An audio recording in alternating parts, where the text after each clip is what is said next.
The Good Country Index, very simply, is the first and still the only indicator, country ranking out there, that instead of measuring how countries perform internally, separately, on one dimension or another, this is the only one that measures their external impact.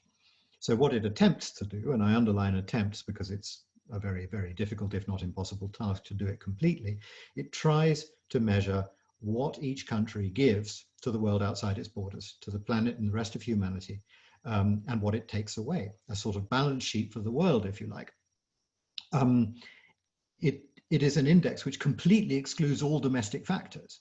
So I'm just not interested in what goes on. Well, of course I'm interested, but for the purposes of this indicator, I don't include measurements of what countries do to their own people or even to their own environment, because that's so well measured in so many other places. It's not because I think it's unimportant, it's just because there's no point in measuring it again. But what hasn't been measured is the external impact. And in our age of massive interdependency, this is surely something that we need to know. I'm actually in the middle of a really interesting conversation with the United Nations Development Programme, who publish the Human Development Report. The Human Development Index is the go-to report looking at levels of human development around the world, particularly in the emerging world. And we're talking about maybe looking at a now three-dimensional model of development, which looks at how do you treat your own people and how do they fare, and how do you treat your own environment and how does it fare, and outside the sphere of your own country, how do you impact the territories and the people of other states. This all stems from a concept which, for the sake of brevity, I call the dual mandate. And my argument basically says that up until fairly recently in history, people in positions of power and authority had a very simple single mandate. They were responsible for their own people and their own slice of territory. And that applies to corporations and other institutions as much as it does to countries, cities, regions, and what have you. My argument is today, because of the situation that we find ourselves in, all people in positions of power and responsibility now have a dual mandate. They are responsible for their own people, yes, but also for every man, woman, child, and animal on the planet, whether they like it or not. They are responsible for their own slice of territory, yes, but also for every square inch of the Earth's surface, the atmosphere above it, the soil beneath it, whether they like it or not. And if they don't like it, they shouldn't be in a position of power or responsibility. Now, I say to some extent, because obviously I'm not saying to the same extent. You know, the person who runs Kiribati is not as responsible for every human being on the planet as they are for their own people. You know, when Donald Trump says America first, I'm not scandalized or surprised or even very interested in that. It's a statement of the bleeding obvious, isn't it? I mean, if you're elected to run a country, of course you put the interests of that country first. What I dispute about Trump's apparent position on this is that that needs to mean that every other country comes last. And that's, in a sense, the tragedy of the Trump administration, that America, of all countries, has been the one that in modern history has probably done most to try and ensure that it comes first, and by means of assisting other countries to try and come first, equal, or at least second as well.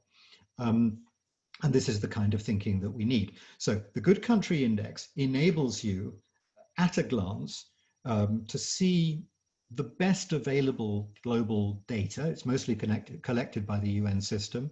Some people object to that, but frankly, the UN is the only organization big enough to measure what 150 countries are actually doing, using, incidentally, those countries' local statistical offices. So it's not as if the UN in New York invent this data. It's collected on the ground by governments. For the most part, to take one glance at this and say, does this country give more than it takes? Is it a contributor to humanity and the planet outside its own borders, or is it a free rider on the global community? The opposite of a good country is not a bad country. I mean good the opposite of selfish. I don't mean good the opposite of bad. These are not, in the obvious sense, moral judgments. They are, as far as it's possible to be so, practical measurements that enable people to make that call for themselves. If you happen to think that emitting CO2 is perhaps less of a crime against humanity than killing people, which I think I probably would, then you need to move the sliders up and down yourself and say, well, from this point of view, this is a more selfish country because they kill more people than they emit CO2. And you also need to compare it with the internal measurements. The fact that they are so busy killing their own population that they've got no time left to kill other populations, well, that's not necessarily a good thing. The two things have to be considered alongside each other, which is one of the reasons for the cooperation and the collaboration with the Human Development Index. But that's the Good Country Index. It has proved a sort of funny mixture of rather predictable and astonishingly provocative and very unexpected indeed. So very unexpected indeed was the result that, for example, in the first edition in 2014, relative to the size of its economy, Ireland was the country that gave most to the world outside its borders, and it's nearly always in the top 10 or 20.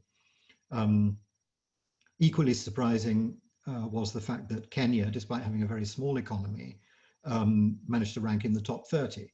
This was a result that was particularly pleasing to me because it shows that we're not measuring money. We're not pursuing that tired old Victorian philanthropy narrative that says all the problems in the world can be summed up by the fact that there are too many dollars above the equator and not enough dollars below it. And if only we could transfer enough spare dollars from above the line to below the line, all the problems would be solved. There's so much wrong with that assumption that one hardly knows where to begin. But I do think it's particularly important to remember the old African saying that says the hand that receives is beneath the hand that gives. And for as long as we frame all development or progress work as aid, we are stuck in a colonial mindset, perhaps to the financial benefit of the victims of colonialism, but we cannot progress until and unless we get beyond that. As far as I'm concerned, all nation states, indeed all territories, are equally responsible for managing the planet and managing humanity. And until we get to the stage where equal responsibility is accepted by everybody, and perhaps that means spending more time redressing the injustices, perhaps it does. But until we get to that stage, we cannot have a future. We cannot move forward. We cannot escape from the past. Can I just sort of reflect back to how easily that could be misunderstood by people? So just to give you a chance to hit any points that. So you're not saying that it doesn't make any difference that people don't have material strength at all. Sure. When you're talking about responsibility, some people would say, yes, but if you don't have any material well-being, you aren't able to respond. Mm. But I think what you're saying is that example that you gave shows that culturally, creatively, imaginatively, people are always able to, yes. And that they are doing so, and that we should take much more notice of yes. What people are doing to rebalance the inputs into what we imagine international relations are. Yes, yeah, exactly, and thank you for helping me there. You're absolutely right. And the other thing that I don't mean to imply when I say these things is that in some sense it's not a problem if a country suffers from weak development or is at an early stage of development. Of course it's a problem, but that's not what I'm focusing on, because so many other people much better qualified than I are focusing on that. What I'm interested in is the necessity for all countries, rich or poor, to begin to change the culture of governments such that they see themselves as equal participants and contributors to this thing called the international community. Mm. And one of the ideas which I most vigorously dispute is the idea that countries have to sort themselves out before they can sort out anything else. Mm. A lot of people say to me, for example, yes, but the countries at the bottom of your index are there because they're desperately poor, and you can't blame them for spending all their time and money and effort on trying to sort out their own problems before they start worrying about the rest of the world. It's precisely that attitude, that you have to get yourself sorted out before you can worry about the rest of the system, that has got us into the mess we're in now. Experience shows that that point where a country decides it's rich enough or stable enough or prosperous or peaceful enough to start worrying about the rest of the world never happens, because no country ever thinks it's got to that stage. You go to the richest, poshest, stablest, most peaceful countries on earth, God knows there aren't very many of them left. and you talk to their governments for 5 minutes, all they will talk about is national progress, GDP, productivity, growth of the economy. They will only talk about the rest of the world when you force them, and it's an afterthought. This is the problem. So one of the things I've aimed to prove with the Good Country Index by measuring primarily non-financial contributions to the global system is that it is absolutely possible, but not just possible, advantageous for very poor countries to start engaging more productively and imaginatively with the international community right away, because it will help their development. It's not a thing you wait before you're able to afford to do, because it's not about giving money. Yeah, and to some extent, the ability of smaller countries to do that is cultural, meaning Yes. that they would see themselves as core to their own worldview. So, for example, you know, your experience in Bhutan ended up being very influential, even though it's a tiny country, because it fancied itself as having something to say that was connecting itself globally. And it said it with conviction. You know, in other countries, if there's too much of a sort of a hierarchical view internally of where you sit, you'll find it hard to express your creativity and your values and so on, because you are feeling unheard to start with. And so you'll never invest in that thing. So I'm just drawing out a little bit more of what I know, having read all your stories, that you've exemplified and exemplified.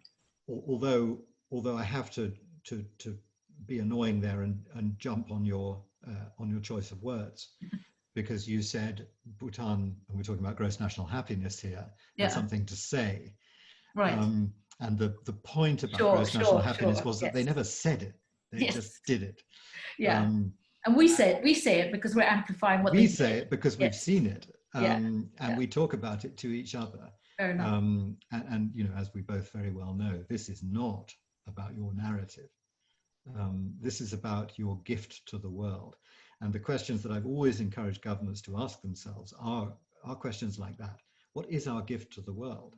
And in the book, at a certain point, I posit the idea that there might be a 6-stage model of good placeness that starts from the base level, where you're basically pretty much unaware of what else is going on anywhere and you don't care, all the way up to the top, where you are actively engaging in policy challenges with the widest possible selection of diverse actors that you can find anywhere in the world, and collectively adopting those solutions. And yet again, you're not doing that because it's morally right, or because it's the right on thing to do in 2020. You're doing it because it produces better results for everybody. There's this awful phrase that I use in the book, entrepreneurial multilateralism. It's almost as impossible to say as it is to spell, but the idea behind it is actually very simple. The idea is that you don't wait for the United Nations to launch the SDGs and reluctantly sign up to that. What you do is, if you're Britain and you've got a policy challenge like, I don't know, nurses' pay in the Northeast, you don't just get a bunch of public health experts and policymakers from Britain, sure, and your communities sitting in a room trying to fix it, because by definition, they won't come up with anything new. What you do is you reach out randomly to other places. The recommendation I made to the president of Sierra Leone is that when they were trying to tackle some of their poverty issues, they should put together a random club of places that began with the same initial letters. So it should be Sierra Leone, Sri Lanka, St. Lucia, St. Louis, and South London, right? And there's a reason for that, because there's a magic in randomness. And this is Edward de Bono. It's lateral thinking. The more you disrupt the normal patterns of logical thought, the more likely you are to come up with innovative stuff. So Devon and Bhutan and the island of women in Mexico should absolutely get together with Britain to discuss nurses' pay in the Northeast, because just like my experience back in the 1990s at World Writers, they will find that all of that diversity, that polycultural soup, will bring better, newer, more radical ideas than anybody's ever thought of before. And that's one of the reasons why globalization is the best thing that's ever happened. It's been horrendously mishandled. It's been allowed to run riot over the liberties and livelihoods of far too many people. Governments should be disgraced forever because of how they've allowed the corporate globalization agenda to dominate the social globalization agenda. But still, globalization is not something we choose. It's not something we can delete or reverse very effectively. Globalization is an instinct of human nature. Ever since we walked out of Africa tens of thousands of years ago and stopped being a single tribe facing the same challenges, we have been, the story of humanity, the story of human innovation has been an attempt to try to get back together again. And now we've done it. We are virtually a single tribe facing the same challenges because we've caused them all ourselves. Of course, they're the same challenges. And that's why we shouldn't allow the idea of globalization to be the baby that goes out with the bathwater. We can't stop it, and we shouldn't knock it. We should knock the way it's been allowed to happen. We should knock the way that it hasn't been properly managed, but we shouldn't throw it out, because one of the things it brings us is the richest source of innovation, creativity, ingenuity, courage, and imagination, the things that we need most at this point in human history that humanity has ever had at its fingertips. It's the solution as well as the problem. The idea has emerged in the last few years that there is a subspecies of humanity called a globalist, of which I am evidently one, because I spend a lot of time thinking about these fairly sort of big numbers and high-level issues. And that there's another subspecies called localists who care about the tiny community in which they live. The idea has emerged in the last few years that those two tribes are tribes and they're enemies, and that they should spend all of their free time screaming hatred at each other on social media. This is the most dangerous idea in the world at the moment. And it's bullshit. Almost all of us are both, to some degree. Yes, I happen to spend most of my waking hours worrying about the planet because I have that particular kind of hubris. But I also worry enormously about the tiny village in which I live. I'm far too busy worrying about the planet to spend nearly enough time on the tiny village, and I'm really glad that there are lots of localists here who spend more time than I do on the village. We all are both, and we all must do both, and we all must collaborate and cooperate. Otherwise, surely, what was it Benjamin Franklin said? We must hang together, or assuredly we shall hang separately.